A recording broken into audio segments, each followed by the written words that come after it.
Well, I'm excited tonight because we are finally moving into verse 5. We are flying now. We are moving into, I think, now beginning some real training. I think what Jude's been talking about is training, but so far it's been getting the people ready to hear some hard things and be prepared to train to know how to contend the faith. So I want to start us right off the bat, and we're going to answer this one big question tonight, which is, why is Jude sending us back into the wilderness with Israel? So he's been loving on us, he's been telling us stuff, and then all of a sudden, he is going backwards in time to look at what God did in the wilderness. So Jude 1:5, I'm just going to dive in because we got a lot to talk about tonight. He says this, "Now, I want to remind you," I love how this starts. This sounds like a dad talking to you right here. "Now, I want to remind you, although you once fully knew it." Just let that sit on you for a second. He's saying something without saying something right there.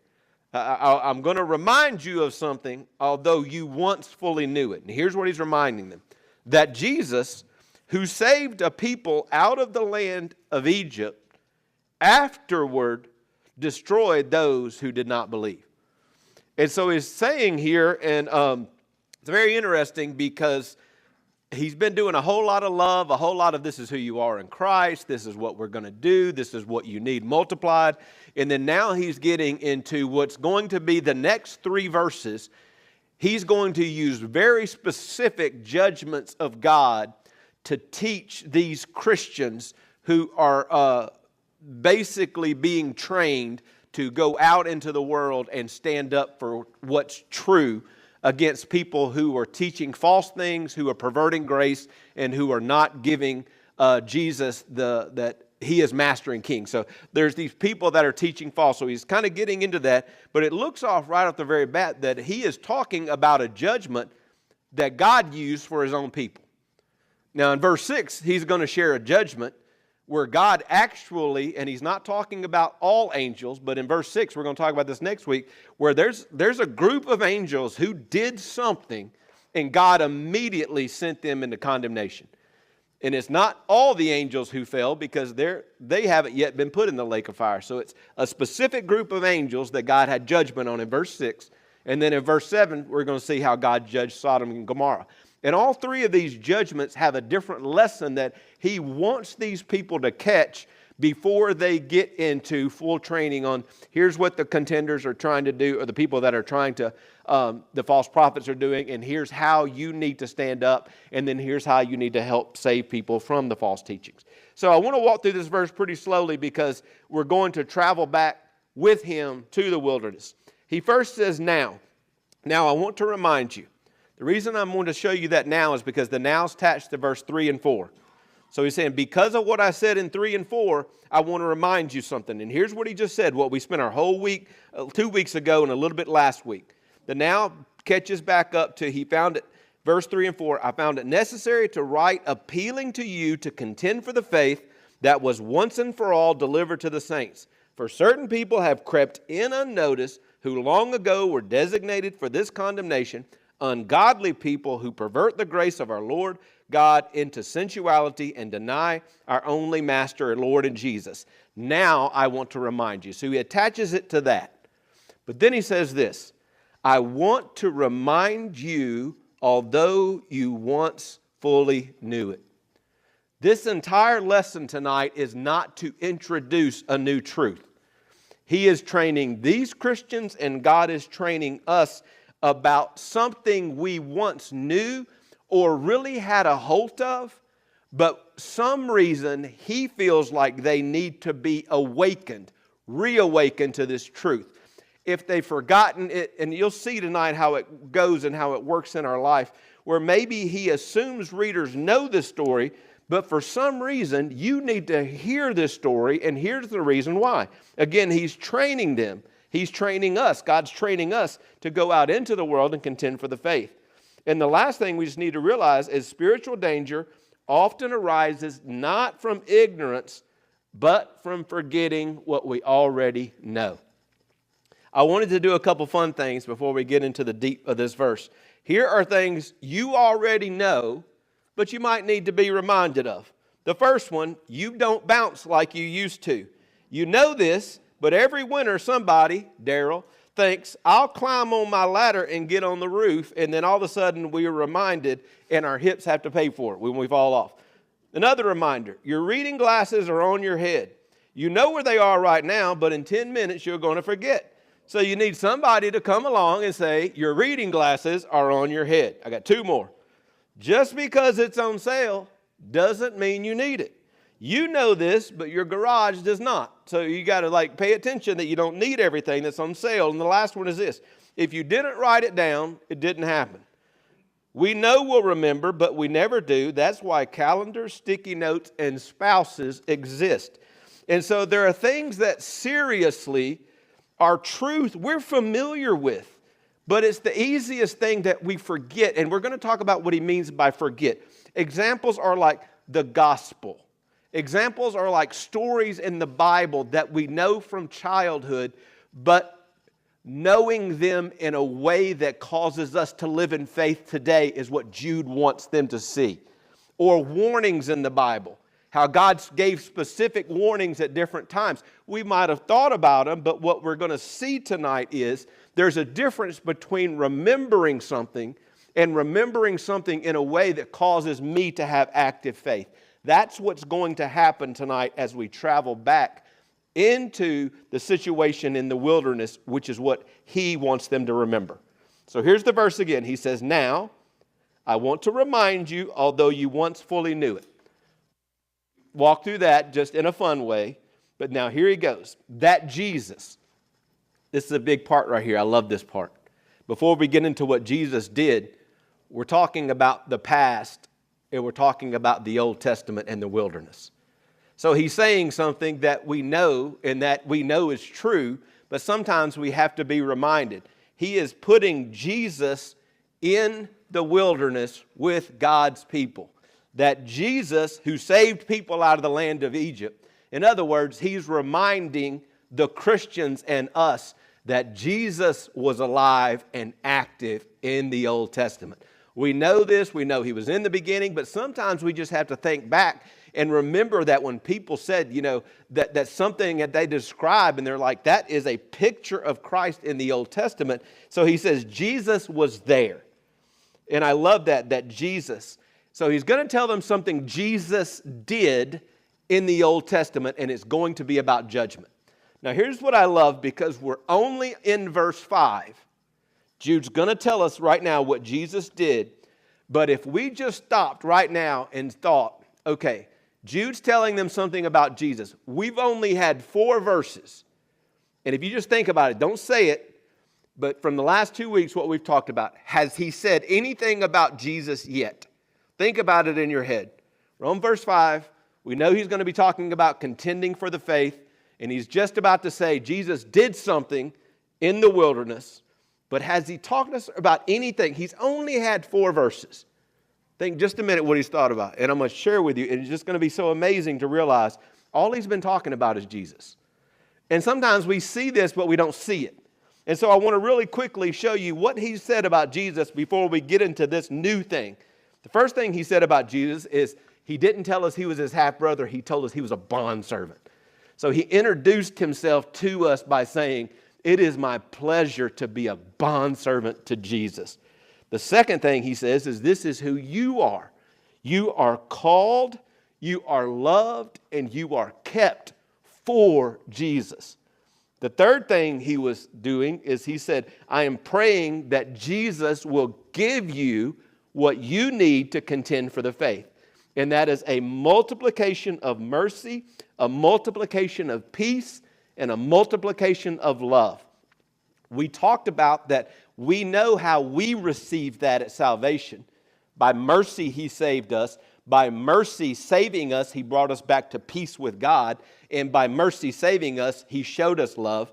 But now he's reminding them that when we start dealing with the world, we're going to have mercy, love, and peace always in our output as well. Because what happens sometimes as Christians is we go out in the world to contend for the faith, but if we're not settled with love, peace, and mercy, we go out with the wrong attitude and do more damage than good sometimes. And then the last thing he says about Jesus is that I'm writing this letter to you because false teachers are perverting the truth of Jesus and are denying him as master and Lord. And these false teachers are also teaching that grace is a license to sin. Grace isn't a gift to cleanse us from sin. And that's a teaching that you can find in a lot of religions. God loves you. There's mercy. So you can really sin all you want to. That's not what God wants you to see. That's not how he feels about it. Romans tells us that. And then so the last thing is I'm going to tell you something new about Jesus. And here it is what he said is, Jesus who saved a people out of the land of Egypt and then afterwards destroyed those who did not believe. It's the second time I've said that, but I want us to get it. Now, the purpose of this lesson in your notes is, the purpose of this lesson on your notes, don't look at that. It says at the very beginning, the purpose of this lesson. Don't look at that. I want you to ask yourself for a second. Purpose of this lesson is that Jesus saved people out of the land of Egypt, afterward destroyed those who did not believe.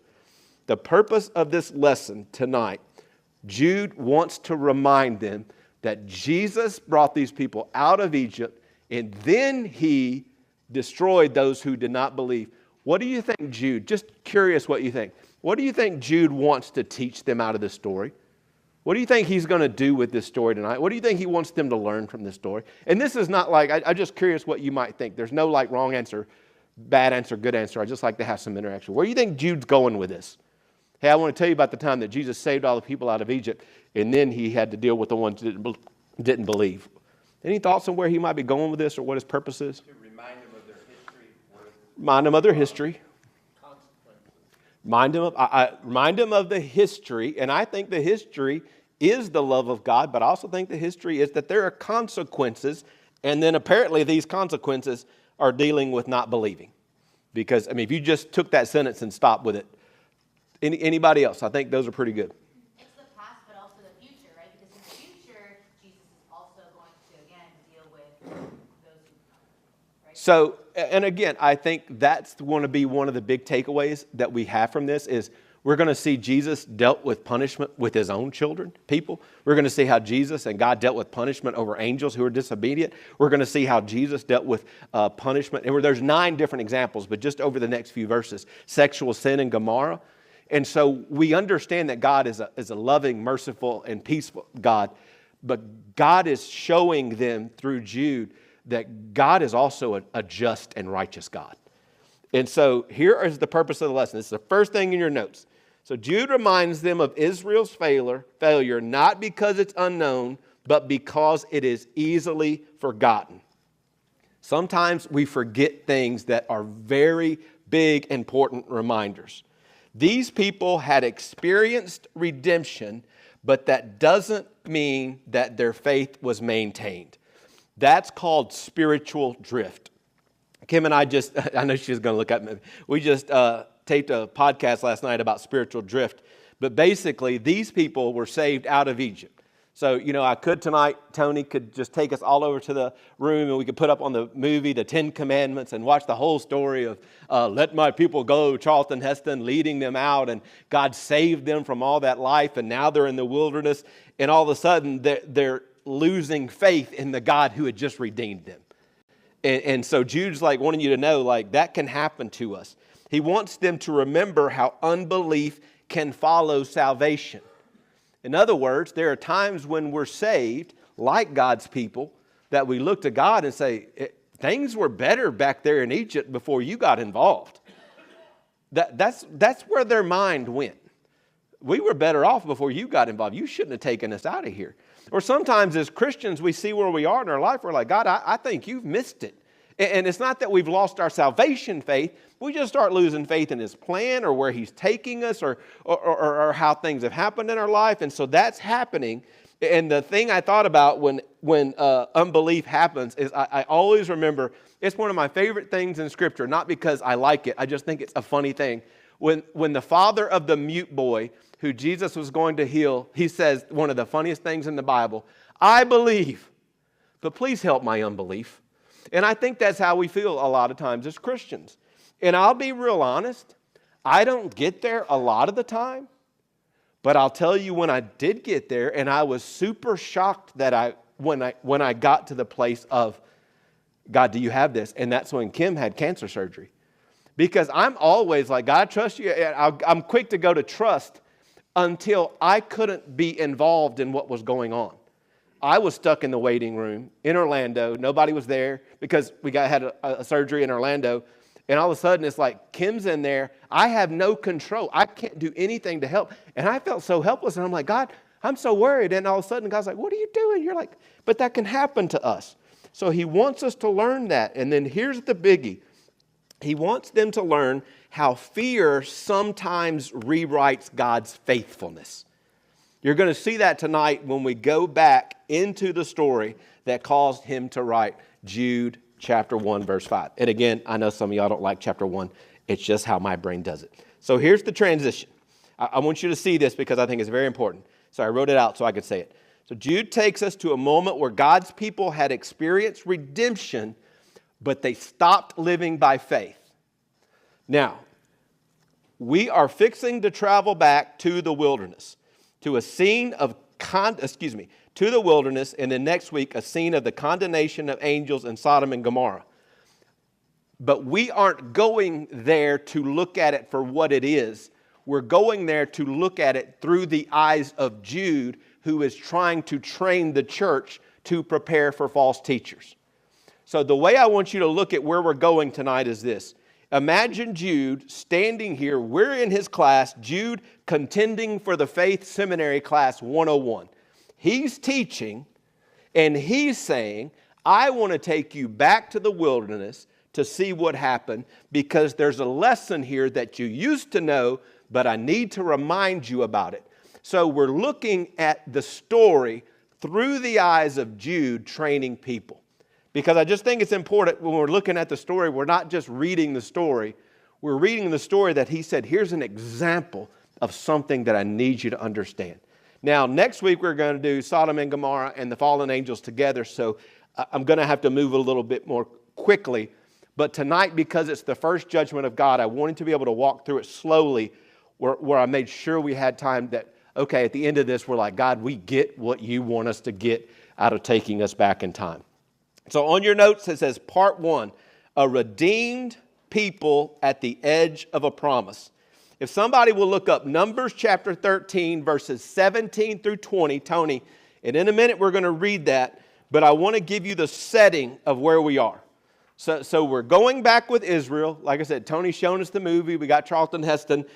Israel has been redeemed. We saw all the 10 plagues happen. We saw them leave and cross the Red Sea, and God took the water over all the people following. We've seen that God has been sustaining them in the wilderness. He's been leading them literally. He himself, and we got to be reminded, he himself has been leading them.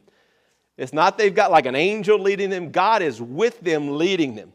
During the day, he's a pillar cloud, and at night he's a fire. He's been leading them, and now they are almost to the edge of fulfillment. In other words, they've been going with God. God's been taking them. He's taken care of them. And right before they get to the edge of, he's rescued them. He's given them a promised land. And all of a sudden, we find them at the edge of a promise, and they're about to lose faith in God. And this story that Jude wants us to look at centers around the 12 spies. So there are 12 spies. These spies are leaders. They are like every different tribe has you send a man. These are like the mature, respected, mature men from every tribe. You give me one, you give me one, you give me one. And we're going to send these seasoned men from each tribe. Pick out the best because you're going into the promised land just to take a look at it. And these men are going to go over, tell us what they saw, come back, and prepare us to go to the place that God has been taking us personally and promised us that it's ours. They're going just to check it out and tell us what's going on. So Tony, read verses 17 through 20. And what I want you guys to hear is, what I want you to hear is what their purpose was in going when Tony reads. When Moses sent them to explore Canaan, he said, "Go up through the Negev and on into the hill country. See what the land is like, and whether the people who live there are strong or weak, few or many. What kind of land do they live in? Is it good or bad? What kind of towns do they live in? Are they unwalled or fortified? How is the soil? Is it fertile or poor? Are there trees in it or not? Do your best to bring back some of the fruit of the land.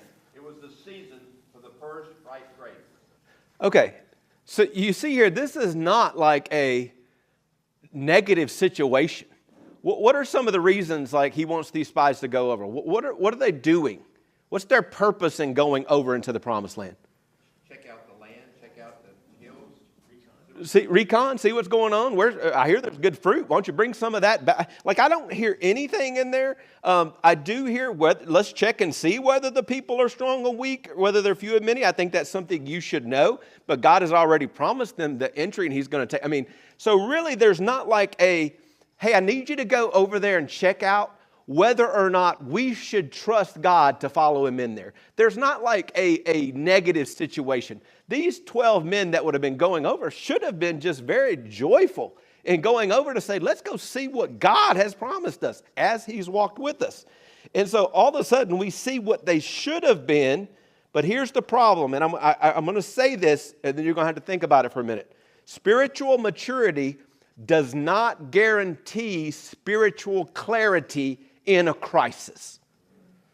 These are spiritually mature men. They're going over, they're looking, they're going to bring back the good news. Tell the truth. Don't come back with a bunch of lies and tell us what are we going into. And so we think, is there time in our lives, is there times where mature believers, when they get into some kind of crisis situation, because the church is about to get into a situation where they're going to confront men who Satan is using to sow not only dissension, but begin the destruction of Jerusalem. We know that really soon, Nero and all the things, everything's going to get real bad for the Christians. There's no party, nothing exciting going to happen for these Christians. So he's trying to prepare them. Things are going to get really bad, and sometimes people that are spiritually mature don't do so well when things get really bad. Here's a fun example. One of my favorite people in the Bible is Peter. You too. Peter is just great. And I love Peter because he's real. He's a real person. You see him on good days, you see him on bad days. He's just like David. Now, David's a little too real for me. Murdering people, but Peter's a real person. He's very real. And I would say he is a mature believer. He got stories of him in the Bible. But when he gets arrested, what pressure is he under? What's the crisis when when Jesus is arrested? Jesus is arrested. Peter's just kind of hanging out by the fire. What pressure is he under? What crisis is he under when people start talking to him? What is the crisis for him? Association with Jesus? Bingo. The association. Fear of arrest, fear of association, fear of suffering, and maybe even fear of dying. And so in that moment, we got a mature believer who made a catastrophic decision. And his decision was, I don't know the man, publicly, with oaths. This is not a lack of information. This was him letting fear override his faith. He knew the man. He loved the man. He was with the man. But when things got critical, he let faith override what he knew about Jesus. I said this a while ago, and I think when I said this, you might have had kind of it sounds weird. Jude wants them to learn how fear rewrites God's faithfulness. I said that's one of the things we're going to learn earlier. Now when we see Peter, we kind of get, okay, that's what's happening here. And again, I know, and these guys would have known. They would have known the story about the 12 spies. And we probably, if you grew up in church, and some of you did and some of you didn't. I grew up in church, so I grew up around these stories. A lot of people didn't grow up around these stories. And so for some of us, this may be new, or it's been a long time since we've talked about it, so it may feel like, okay, I don't even remember what happened in this story, so I'm glad we're talking about it. but Jude is using it to teach them something. And so the first thing we're going to see is we're going to see the fearful people. This is the people that they're going to let fear rewrite the story of God. He's redeemed us. He's taking us out. He took care of us in the Red Sea. He's been leading us. Now we sent the 12 spies in. And in Numbers 13, 26 through 28, the first people that we're going to hear from are the fearful people. But before we hear from them, we're going to hear from the fearful people, and then we're going to hear from Joshua and Caleb, and they're the people of faith. So that's 2 verses 10. So the 10 are going to talk from fear. Joshua and Caleb are going to talk from faith. But the thing I want us to understand first is they all agree on this. The land is good, the fruit is abundant, the inhabitants are strong. So I don't want you to think that Joshua and Caleb came back and said, "No, those dudes weren't that big. We could have whooped them." They agree on the facts, and I think that's very important. They agree on the facts, but what they don't agree on is the conclusion. One is going to let fear lead, one is going to let faith lead. So first we're going to let fear speak first. Somebody read Numbers 13, 26 through 28, and these are the 10 spies. And we're going to hear what they say about the situation. Anybody? Numbers 13, 26 through 28. Now they departed and came back to Moses and Aaron and all the congregation of the children of Israel in the wilderness of Paran and Kadesh. They brought back word to them and to all the congregation and showed them the fruit of the land. Then they told him and said, "We went to the land where you sent us. It truly flows with milk and honey, and this is the fruit. Nevertheless, the people who dwell in the land are strong. The cities are fortified and very large. Moreover, we saw the descendants of Anak there, the Amalekites dwell in the land of the south. The Hittites, the Jebusites, and the Amorites dwell in the mountains, and the Canaanites dwell by the sea and along the bank of the Jordan." So they came back and they said the good stuff. Yeah, we saw the fruit of the land, but here's what we really saw. It flows with milk and honey, like you said, and there's fruit. But what we saw is the people in the land are big, cities fortified, and these people are there. We got no business going in there. Did God ever ask them to go in there and tell them whether or not they should go in there or could fight those people? Their job really was just to come back and say what they saw. And if you're saying, and you got to read the whole story, and if you're saying, "Pastor, I think you're being a little hard on them," that maybe they're really not saying anything negative. Jesus kills these 10 men on sight because they came back and reported. So I just want you to know, I'm not like trying to be up here saying, they kind of did something bad. That's what I think. Once this story's over and Jesus is going to deal with, the faith situation, and that's what we're seeing tonight, I just want you to know these 10 guys, they're dead like right away. I think it was a plague. It was like, boom, dead. Because they came back and tried to make the people fearful. We don't need to do this. God didn't ask them, do we need to do this? And imagine if for us as a church, if we got Daytona Bike Week, and if we want to go and we hear that, I hear that there's a lot of nasty stuff in Daytona, and yeah, there's a lot of bad stuff, and maybe we shouldn't go. I mean, there's a lot of times where God says go, and we say, no, we shouldn't go. God said, I didn't ask you or not whether we should go. I told you that you should go, and that I asked you to check it out so that you would understand when you cross over, kind of what's going on. So they, first thing they did was they did something God didn't ask them to do, but the second thing they did was the turning point was not what they saw, but what they remembered. And what they didn't remember was, okay, God is leading us. He told us to do this. What they remembered was, there's big people over there, and we don't want to go fight them. Now, here's the 2 men who remember God. This is like the faith, just Caleb and Joshua, that's it. 2 of the 12 spies. And there's 2 situations where they explain things, and in their explanation, we learn a little bit more about the other 10 too. Now remember, we're looking at all of this through the eyes of Jude teaching us that Jesus did something. He judged his people when they had lack of faith, and these were people that he had taken out of Egypt. He had redeemed them, and now he's dealing with them. Jesus did that. You know about this, but I need you to remember about it. So there's two verses where we're going to read about Caleb and Joshua, and then we'll put them together and kind of learn some about the other men too. So Numbers 13, 30 through 33, Caleb is the people are wound up because there's big people over there, and he's named them. Caleb's going to speak to the people. Numbers 13, 30 through 33. Then Caleb silenced the people before Moses and said, "We should go up and take possession of the land, for we can certainly do it."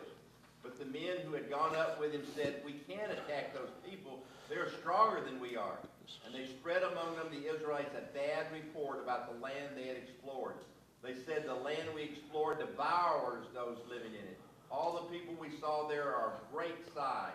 We saw the Nephilims there, the descendants of Anak come from the Nephilim. We seem like grasshoppers in our own eyes, and we look the same to them." All right. So you hear Caleb trying to quiet everybody down. Whoa, let's stop this thing. But they're taking this to the next level. So now it makes a little more sense why they got the plague snapshot. Okay, now Numbers 14, 6 through 9, and this is our last look at Caleb and Joshua. And again, we're going to be able to measure these two people against each other. 6 through 9. Numbers 14. Joshua son of Nun and Caleb son of Jephunneh, who were among those who had explored the land, tore their clothes and said to the entire Israelite assembly, "The land has passed through, and land we passed through and explored is exceedingly good. If the Lord is pleased with us, he will lead us into the land, a land flowing with milk and honey, and will give it to us. Only do not rebel against the Lord, and do not be afraid of the people of the land, because we will swallow them up. Their protection is gone, but the Lord is with us. Do not be afraid of them." Oh, same situation. They saw the same thing and came back with two very different stories. Caleb and Joshua, again, they do not deny the danger, but they interpret it a whole different way.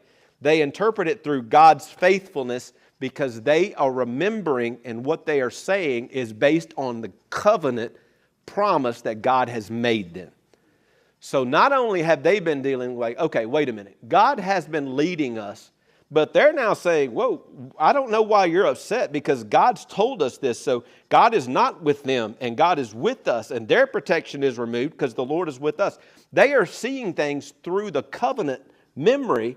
The other people are seeing things through the lens of fear that, God, you're asking me to do something that looks scary. I don't think we should go. And remember again, God did not ask them to decide whether or not to go. They told them to come back and tell what's going on.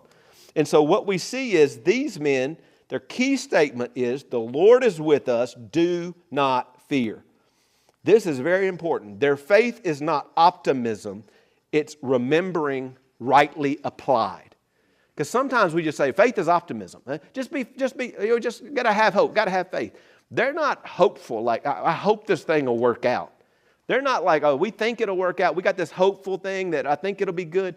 They're remembering what God said and what God's been doing. So they are sure that what God said is going to happen. And so they're trying to calm everybody down.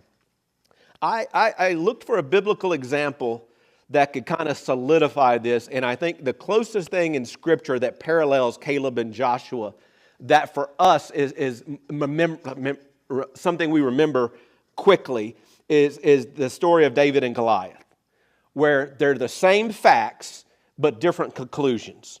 And all of Israel, including the mature soldiers, saw the same Goliath and saw the same. They saw Goliath was enormous, Israel was outmatched, and the threat was real. But David saw Goliath was enormous, Israel was outmatched, the threat was real. But David didn't process those facts through fear. He processed those facts through memory of who God was, and memory of how God, logic, had been what he said he was going to do, and David had already had 2 fights with 2 animals that he should not have been able to kill, but God is showing him that he can use him to fight big animals. So David isn't talking strategy. David isn't saying, I think maybe this can happen. David is talking history. And here's what he said. He says this about Goliath. The Lord has delivered me from the paw of the lion. The Lord has delivered me from the paw of the bear. He will deliver me from the hands of the Philistines. And so that's what Caleb and Joshua are doing. They look back and they believe that God's going to do exactly what he says. So I'm not going to go to the board because I don't think I'm in the thing, but I want you to look at this because I think this is a very vivid image of what we're talking about here. Because I think this is the part, well, I mean, I know this is the part obvious, that is the big teaching moment for Jude, is that if you're not careful, when things get really critical and tough out there, you're going to let fear look back and see things differently. And you need to look at things through the eyes of faith. And so here on the left, we have the fearful majority. This is the 10 spies. This is the people they got wound up when they told them, people are scary over there. And this is all of Israel, including the seasoned soldiers when they saw Goliath. This is the fearful majority. That's the 10 spies in Israel. And the reason I say the thing is I'm putting David on the right side too, since we used him as an example. So here's the fearful majority. These are the few that are looking at the same thing, but through a different lens. The spies in Israel are saying this: we're not able, we can't do it. Which makes sense.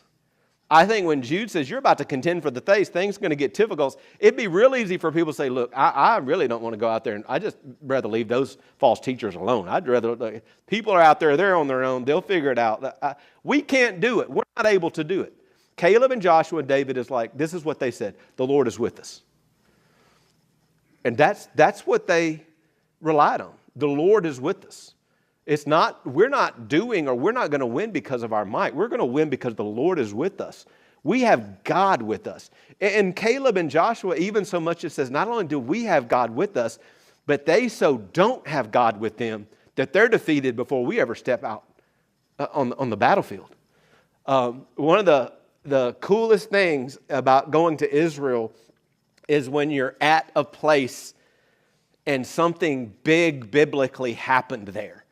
And so Kim and I had just went through the city of David, which is the original portion of Jerusalem, the very small southern tip. When David first came to Jerusalem, this is where his palace was. Very small place, is not like the whole big city of Jerusalem. This was the first kind of place. And so they pretty much have David, you're underneath ruins, and this is David's palace. You can see it. You can even see like the pipe that went down.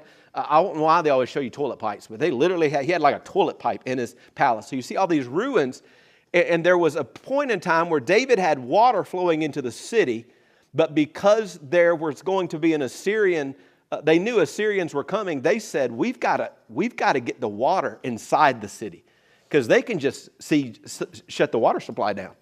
And so Hezekiah said, I'll cut a tunnel through the mountain. We'll start on both ends and we'll cut through and get to the middle.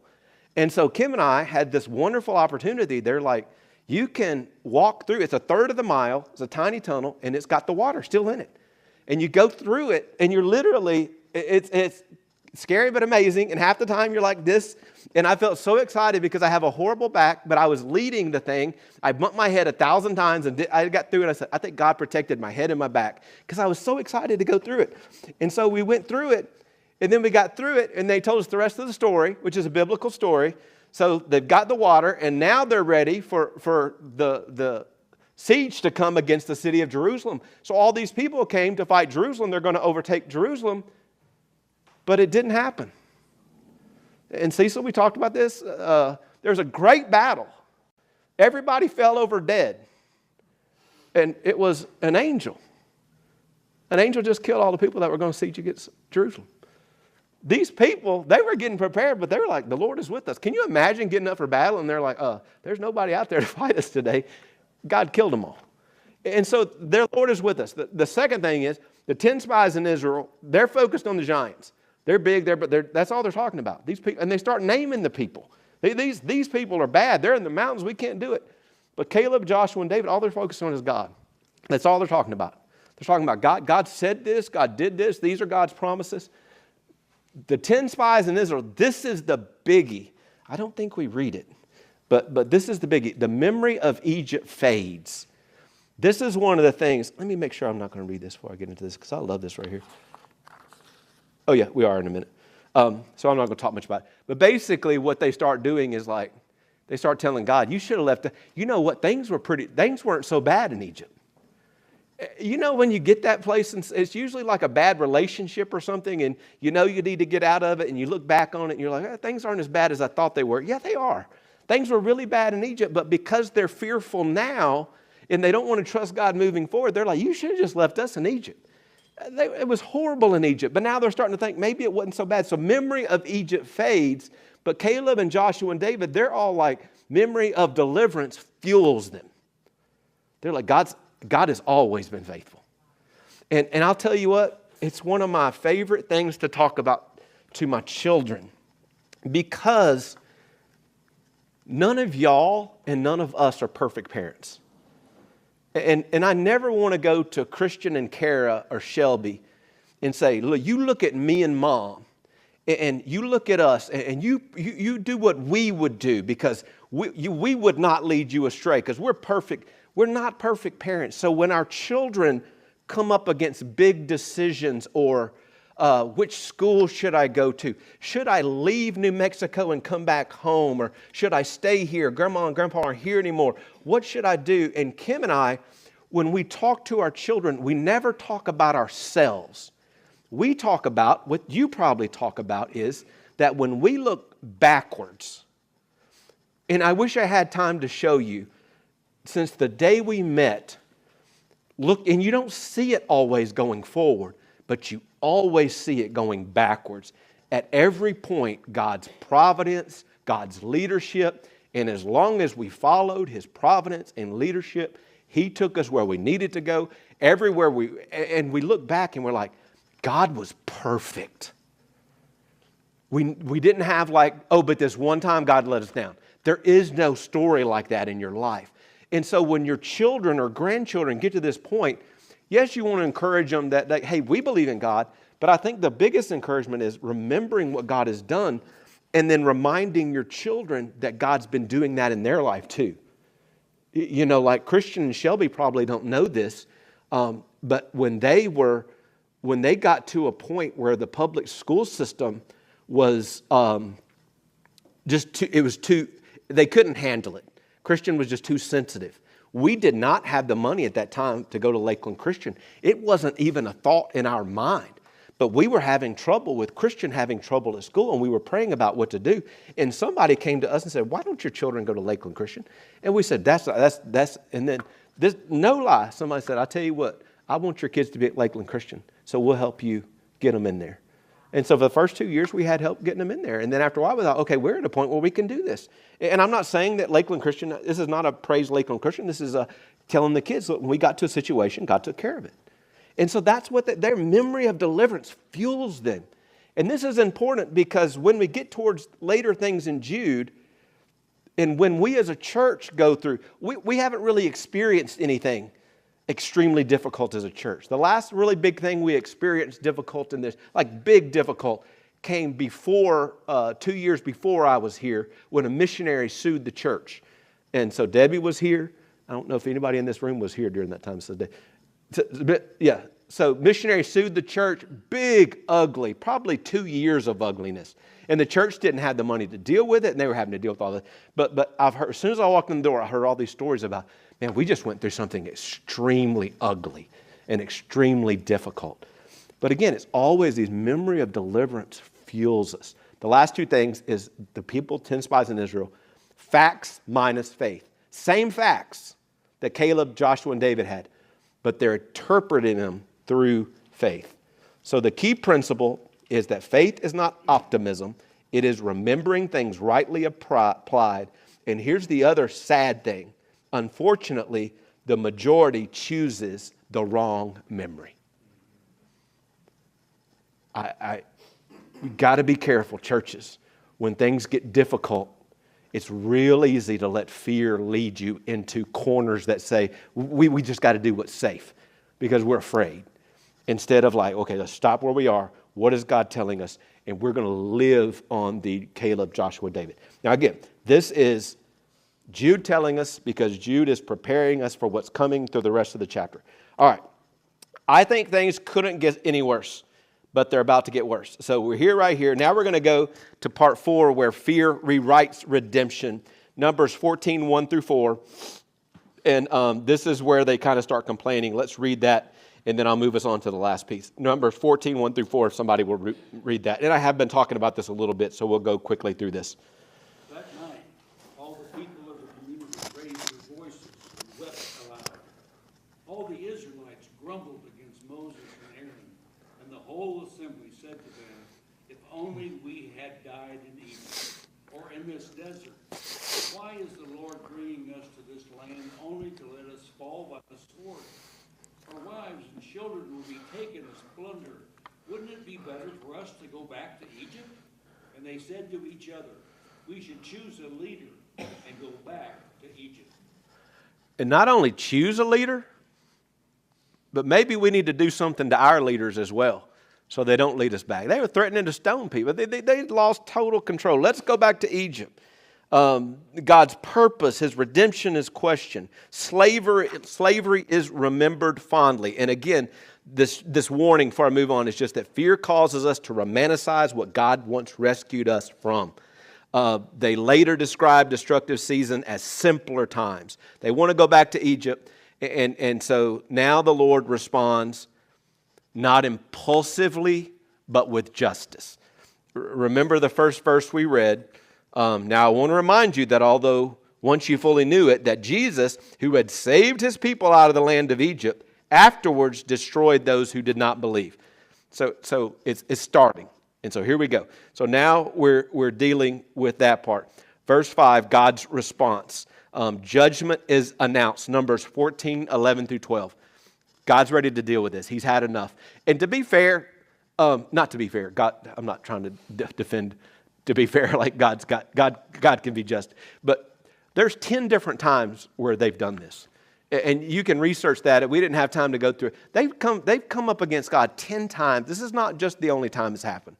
Where they're like, no, God, you're not doing what's right. No, you're not taking care of us. So this is like the 10th time. So verse 11, you got to remember, the God is being just here. He's not replying impulsively. He's being just. He's being righteous.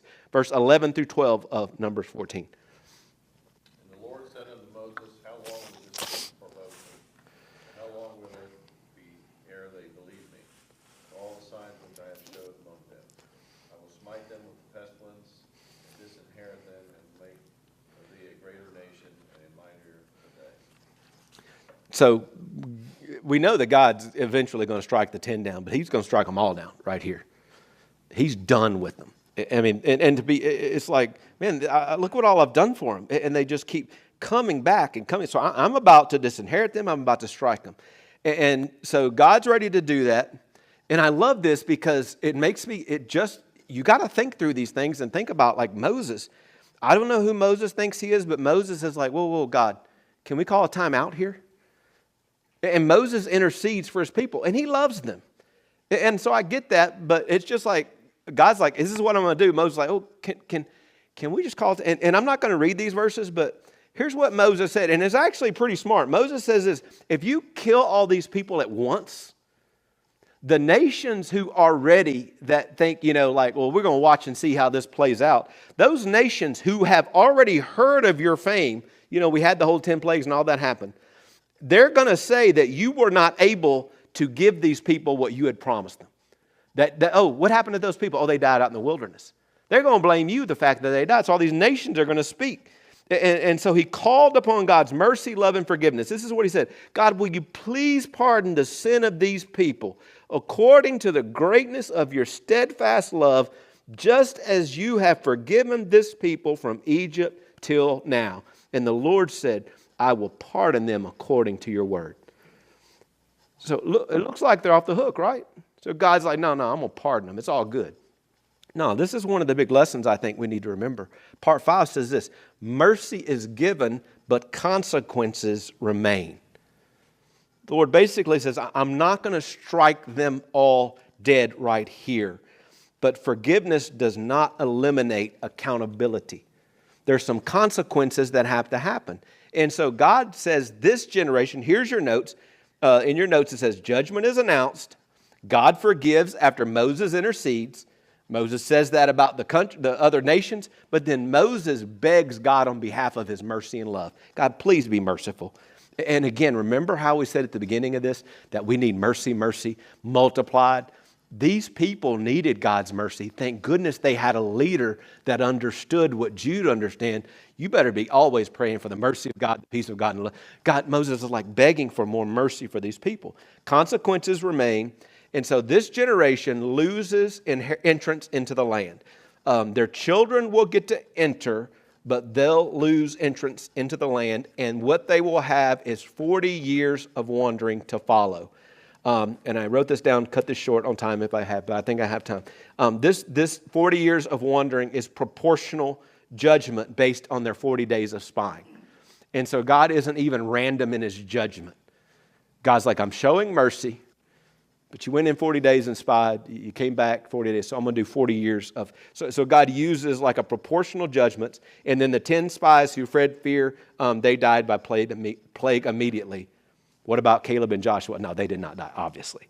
So the key distinction is forgiveness restores relationships, but there are consequences to when we get to places and we say, okay, the Lord is with us, he was with us, and all of a sudden we begin to get afraid and we make decisions based on fear. Jude is saying, don't do that. And so what we see here is that forgiveness has spared them from destruction, but their unbelief has caused them to not be able to receive the blessing that was promised. It's like a parent forgiving a child. You come home and you've got a speeding ticket, and dad's like, yeah, man, I forgive you. I love you, Mark. But now give me your keys. You're not going to drive for the next 3 months. It's love and forgiveness, but at the same time, God's punishment is never punishment. Our punishment for sin was nailed on the cross. Anytime God does anything with us in our life, it's always a chastening. It's always a desire for us to learn from our mistakes so that we can become more dependent on God. And so I would think, okay, this thing's over, right?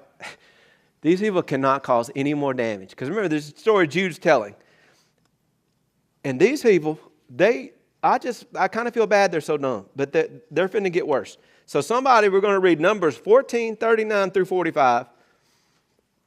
They did not want to go to the promised land, remember, right? They're like, we ain't going. There's people over there. God said, this is my judgment. So now these people are going to say, okay, we're going to fix this. So in Numbers 14, 39 through 45, these people, they're going to take this thing, they're going to okay, we're going to show God. So this is them kind of taking we're going to be obedient now. So they're going to try that. Numbers 14, 39 through 45. And we're kind of coming to the end of all the teaching. But this one's, it's not funny, but it's like, you people surely are not thinking this. Somebody read that.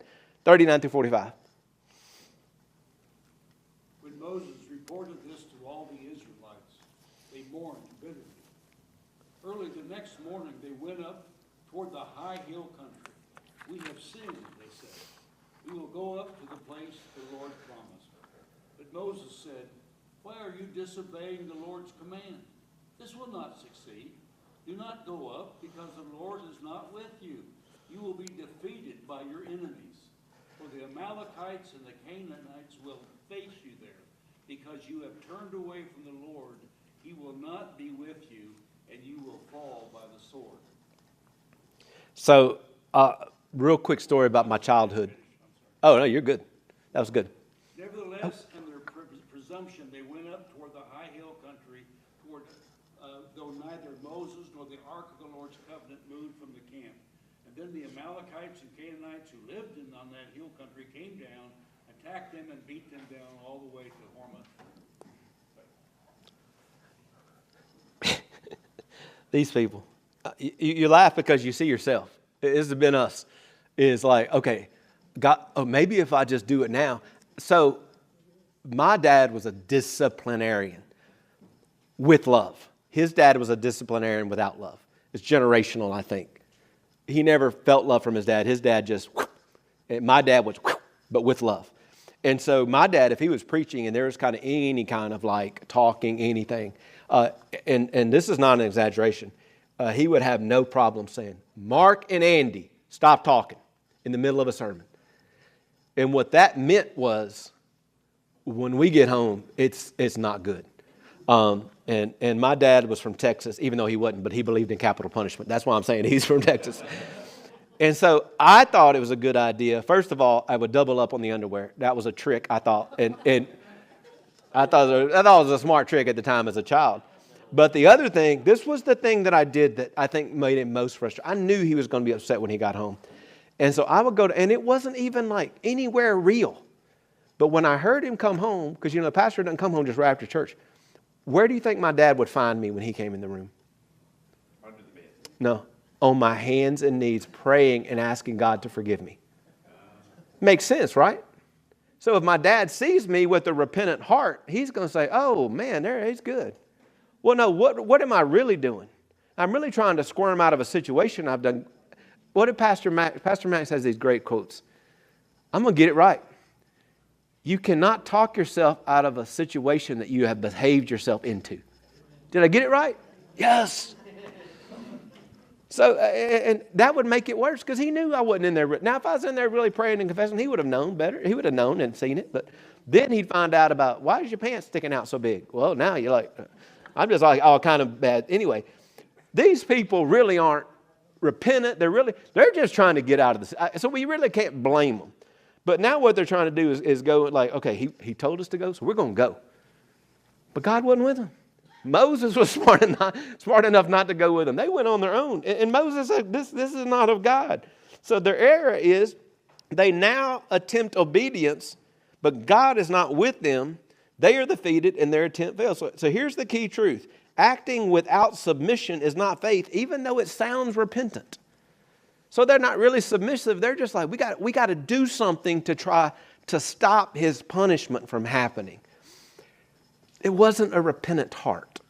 It was just, man, we don't want to they're just trying to get out of this. And so this brings us back to the original verse. We started like an hour and a half ago, and we're like, Jude's in verse 5. And he says, church, I want to remind you of something. Although you once fully understood this, you once fully knew this story, that Jesus, so he said, you need to hear this, you need to understand it. Jesus, who saved a people out of the land of Egypt, afterward destroyed those who did not believe. Now, if I just read Jude 1:5, I would think, if I saw it myself, I would think, is Jesus going to destroy us? Is like, what is he talking about? But then you look at the story. That's the lesson right there. That's the thing that Jude isn't trying to say, look, man, he's just trying to say, when things get difficult, you're going to be tempted to fall into fear. And this is what that looks like. And it does not end well. And if you're looking for any action, it doesn't end well. But I think that's not really the only action. It's that when you look over there, you really think like, why am I not always there?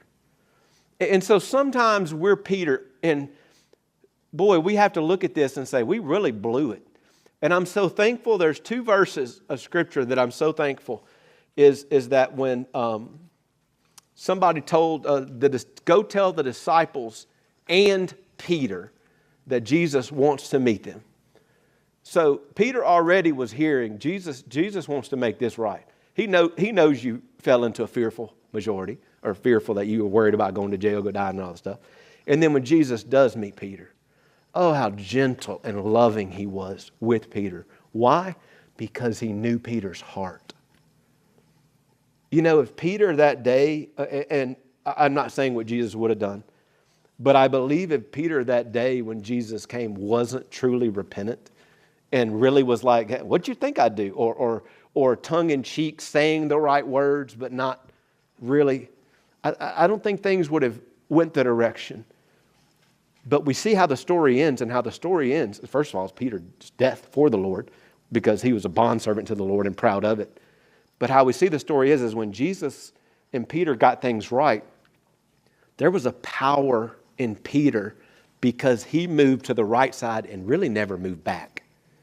He wasn't afraid of anything. I don't care what you throw at us. You're not going to make us stop talking about Jesus. Who do you think you are? I mean, once he dealt with, I think there are times we just have to understand when we go to God, don't take off running into the promised land with a fake heart. God's going to see that. But when we blow it, when we let fear, don't think God just like, that's it, you're destroyed. We're believers. We're never going to be destroyed. This was God removed their blessing. They didn't get to go into the promised land. Neither did Moses because of what Moses did. But we know Moses is in heaven because Jesus stretched out and hung out with him with transfiguration. And so the thing is that we're going to blow it sometimes. But I think Jude is not just pay attention to that. But when we do, we need to own it and use even that as an opportunity. The reconciliation of Peter, going back and seeing that and seeing Jesus' heart, which is, you just need to get back at it, man. You need to love my sheep. You need to feed my sheep. You need to get back to work because there are people to be won to me. And Peter got it. And so I want to end with this. First of all, we read the verse. Here are 3 reflective questions just for you to think of. And this is kind of take home. First of all, what victories, things that God has already given us or you, that you may now take for granted? What are some things in your life, as you look back in your life, that you're like, you've had an addiction in your life, or if you just had salvation. I mean, that's enough alone. But what do you look back on and see there's a victory, and maybe you knew it, but you need to be reminded of it so that when things get critical, like it is for them, you got a fresh faith. Like today, I thought back to Caleb and Joshua. Boy, they had a faith, even though they saw the same things. So I've got a fresh faith today because I'm reminded of what they did. So what are some things that you can look back on and own those things to fuel your faith right now? And 2, where might fear be reshaping our memory of God's faithfulness? Like Peter, it was the critical moment of, do I really want to go to jail for Jesus? You know, it's one of the things, there are things about John MacArthur. We disagreed on some of the stuff for Scripture. But one of my things where I thought John MacArthur was probably one of my favorite pastors is when he said, and he's in California. I mean, he's in California. And he said, I hear that the government's going to tell us as a church that we're not going to meet. The government doesn't tell me what to do. God called me to this church. We're going to meet. And if they throw me in jail, well, Paul was in jail. I guess I'll have to learn how to do a prison ministry. And this wasn't just tongue-in-cheek because things were real critical right then. The governor of California could have easily made an example out of him. What are some times when fear reshapes your memory of God's faithfulness? Where you look back and say, oh, things were better before. Things were not ever better before God. And then the last one is this. Are we trusting God's promises or merely recalling them? Joshua and Caleb and David used God's promises and boy, the Lord is with us. I focus on God. I'm not afraid of the. They used it to fuel them. So thinking back on what God's done in your life, don't just make them, yeah, God's been there. Make them what gives us fuel so that what's coming in verses 6 through 25 of Jude, right off the bat, Jude has said, you know what? I'm a bondservant of Jesus. Jesus loves you. He's called you. He's always loved you. He's keeping you. He's kept you for Jesus. He wants you to have mercy and love and peace multiplied. There are people who have slipped into the church, and these people are perverting grace, and they're teaching untruths, and they are denying the lordship of Christ. So I want you to remember what happened with Joshua and Caleb. I know you know about it, but I'm asking you to remember it because I think he wants us to be sure when things get tough that we find ourselves on the left side of the board, right side, depending on how you're looking at it. Any thoughts, questions? I just love that verse. That was fun. One question that comes up in studying this was that God's eternal judgment on his people? Pastor Max, go ahead. I reflected on what you said about when you were faced with Kim's, that you had no control over. Yeah. There's nothing you could do. And I think when it's family, children, son, daughter, that hits us hard because we want to make it right or we don't want them to have to go through that. And I think that's a tough place to be not fearful of their future, we walk by faith that God will walk with them in their future. Yeah. And you mentioned last week, Horatio Spafford lost his wife and daughters, but yet he was able to get on that ship and go where they were lost and write that song Yeah. that you printed last week. Yeah. Yeah, he leaned into the faith for sure. Well, it's what literally saved his life, is trusting God through the pain. Yeah. Good word, Gary. So, is it fair to say that he sent his spies over there so they could come back with bad information to help them build their faith and go ahead and go anyway? Does that make sense? Like he was trying to build their faith? I think that could be part of it, but I also think he wanted them to see that it really is good. It really is good, but yeah, there are some things over there that are fearful, but I already told you I'm going to take care of those. So I do think it's both and, not either or. Yes, Chad. Wasn't also the fact that they saw the land for themselves and were punished by not going in it, the punishment itself? They saw the land that was promised to them. You talking about the 10 spies? Yes, they saw the land that was promised to them. I'm not talking about the 10 spies. I'm talking about the people as a whole. That like the spies came back and like Caleb and Joshua told them what was in it. Yeah. And the other spies did too, so they knew what was in it. Yeah. And like, oh, okay, it's what was promised to me, but now I've done something wrong and I can't have it. Yeah. Isn't that punishment in itself every day, knowing you could have had something? Oh, yeah. And not only that, but what you got to think about this is, let me put that on top of you. Let's say you got a 12-year-old son, and that 12-year-old son, even though he's going to get to enjoy it, when he's an adult, somebody's going to say, where's grandma and grandpa? You know, and we're talking about real people. These are real people. Where's grandma and grandpa? They died in the wilderness because they didn't believe.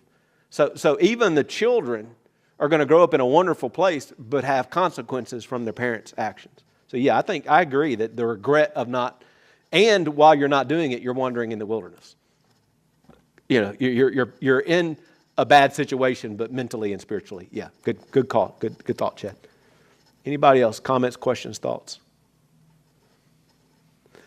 Oh, the thought I was going to make is people get concerned that this is an eternal judgment. We know it's not an eternal judgment on these people if you just take Moses. So I guess what I don't want to say is, people will say, well, I can make a judgment call because he took away the blessings. Yes, he took away the blessings, but he also took away the blessings from Moses. And if it was a judgment call, he wouldn't have done it for Moses. This has nothing to do with eternal punishment. He removed the blessing from them. I'm not saying they're all in heaven. I'm just saying that the punishment he gave them for this action was, you're not going to see the promised land. There's no talk of eternality in that judgment, because a lot of people get real concerned with, now where these guys, like, so you can see where as a Christian, can God take eternity away from me? As a Christian, God will not and cannot take eternity away from you. Maria? Yeah, I was going to ask the question to that point, which is that, so the reason that Jude is telling them, it says like at the beginning, remembering so we don't repeat, so he's like trying to, bring this to their memory so that we don't repeat this, like not having faith situation, because we don't want to miss out on the blessing. So I don't know about I think what you were saying is like heaven or hell sort of eternality, but like there's still blessings within, you can still make it to heaven like by the skin of your teeth if you will, Yeah. but there's still blessings that you're going to miss out on. Yeah. In that sense. So, Yeah, I just want to make sure that we're not saying it's a heaven or hell punishment. But I do agree they're missing out on all the blessings and 40 years of misery and then no blessings in the end. Correct. But Jude is speaking to the church, so what is the message to the church that he's trying to get across? I think the same thing, which is if these things start happening, and remember, we're about to enter a time where everything's going to be destroyed. Christians are going to be killed. It's going to be real bad, getting close to 70 AD. So there are a lot of bad things that are going to happen. Christians are going to have to make decisions. Do I trust God's promises or do I lean into faith? And I do think there are going to be blessings missed, but they will also, when we go into fear, we do deal with chastisement. I mean, I think the lesson is there are consequences to our actions. So I think it's both and, not either or. You miss blessings, you don't get to see, you don't get to go, but you're also in the wilderness for 40 years. So it's the bad and the good of no blessings, and also you're dealing with consequences. I think it's both. Does that answer your question? Kind of. It's not really no blessings because it's been Yeah. for 40 years. Yeah. Miraculously. Just the blessing of the promised land. Yeah. Exactly so. Yeah. It's not the deep forsaken and nothing more at all. So if I'm misunderstanding the question, just ask me after, because I don't want to leave with a cloud. It looks like you're like, no, maybe not. Anybody else? Awesome. We did 15 to 8. You got like 15 minutes to take a breath if you got kids before you go pick them up, and some time to fellowship, Miss Debbie. Can you pray for this ice storm that's coming through up there? Yeah. We've never done anything like that before. My mom I did not know, because Marge asked me, does it affect your mom? And I said, I don't think so. And then I called her today, and she's like, it's going to be the same way it was in 1994. But what she didn't realize in 1994, I was in college, so it was amazing. It was a horrible ice storm. It was the greatest ever. So I was like, yeah, it was really bad, Mom. But yeah, it's really bad. Yeah. They say it's going to be like a week of ice. Yeah. We'll pray for that. Yeah, let's pray together. God, we just thank you, first of all, for what we're learning through this little tiny book with a lot of meat in it. And so as we move forward, I pray you continually teach us, that our minds and our hearts are open to what you want us to pull out of this, but also what Judah's trying to equip the church in that very specific time frame that we know they're dealing with bad stuff going on. So I pray for that. I pray for the storm in Tennessee, the ice, especially older people, and fear of electricity going out and not having heat and all of those things, and people on the road, and it's going to be icy for a long time. First of all, Lord, we know the storm hadn't happened yet. You can do whatever you want to do. So we do ask for mercy, that maybe it isn't as bad as they think it's going to be, but just keep everybody